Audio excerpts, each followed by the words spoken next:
Hello,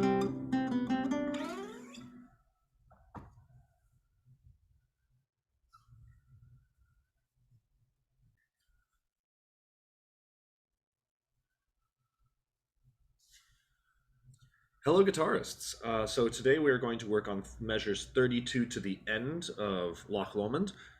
So a lot of this, we've already hit the climax of the piece, but you've got some nice counter melody stuff here. Remember, you're filling the role of an oboe, which means that you're actually going to be carrying a lot of melody by yourself because our class doesn't have an oboe player. So let's take a second to look at the sheet music first. Share my screen here. So here we are. As you can see, we've gotten through most of the piece already, and we've actually played measure 32 itself, right? We just need to talk about this last section here. So you have this slight, what we call a modal interchange section here. It changes keys for one measure, which gives you that A natural there, which we'll start at. Then you have a solo, this which we're going to try to make sound as warm as possible. You're both going to practice this, but at the recording, I will give this as a solo to whoever has the thickest, nastiest sound. TM, that is a trademarked term. I want a thick, nasty sound. I'll show you what that means when we do a little bit of guitar work in a second. Tutti just means everyone back together, which still is only the two of you. Then we've got this section, which again, anything that's longer than a quarter note or longer, we're going to double, right? And then we've got this series that runs up the scale. Guess I don't have to write out all of these. You know all of these by now. Doubles all the way through. And then we have this little melodic section here, which is going to be a single line. We have this melodic section here, which is going to be a single line. And then we've got this ending, which we're going to do probably as a single line because we don't have a low E flat on our string.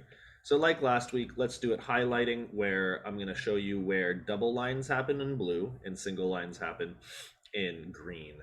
So this is all double lined, right? All the way through here. This section at 45 can be done double lined. It is going to be a challenge. I'll show you what it sounds like double lined, but you don't have to do it double lined. And then there's going to be one measure of doubles. And then the ending here can be in single line because you don't have that low note, right? Also that first measure from last week that we did. Boom, boom, boom, boom, boom. There we go. And of course your melody is going to be single lined. So let's do it. I'll do it once with the recording, once with the metronome, just to kind of show you some more technical things, especially with the right hand on measure 34. But here it is. I'm going to start the recording at 2 minutes 11 seconds. Read through it, and we'll talk.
And there it is with the recording, right? So if we take a look at certain sections here, that's what it sounds like. I'll show you a version with my fingers next.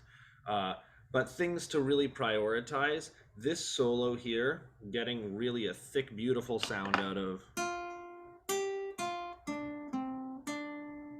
right? And I'll show you how to do that with your right hand. And the section at 45, or doing it doubled as is possible. Okay, so that's the score right there. Now let's take a look at the hands. So with this, it's a lot of the same double movement that we're used to. Nothing really strange other than the A natural is one that we haven't done before.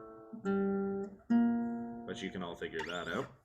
Now, I'll rotate this a little bit and scoot my chair so you can actually see my right hand when I do this. When I'm doing this, there's two different positions in classical guitar.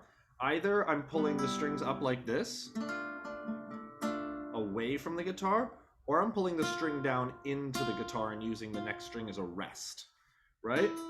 So I am, index, middle, and I'm pulling and I'm resting on the next string. It's kind of hard to see with the glare of the guitar, but you can see if I tilt it this way, I'm using the next string as like a bumper that I'm kind of dragging and stopping on. If I do this, it's a little bit thinner, a little bit weaker. So at 33, 34, that's how I'm getting a thicker sound out of it. If I just did it normal picking, it's a little bit thin sounding. But if I lean into it, it's thicker, right? And even the main little melody section at 45,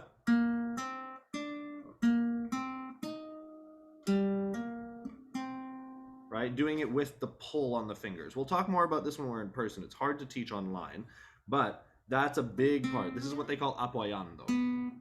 Actually, no, this is tirando. Apoyando is the pull away from the string. Tirando is the pull into the string. Those are the technical classical terms for it. But let me play it once with the recording. I actually don't think we need to work with the metronome this week because it is slow enough and it's very similar to the older sections. So I'm going to scoot it all the way back to 2 minutes and 10-ish seconds and come in right at 32. Here we go.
Do the next one doubled.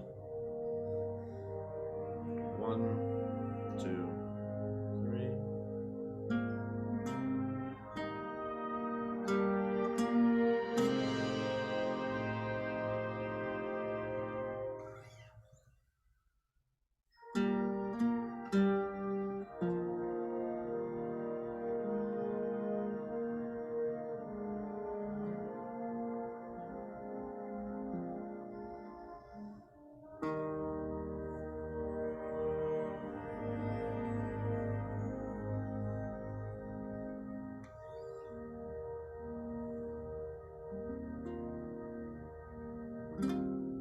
On a jazz chord.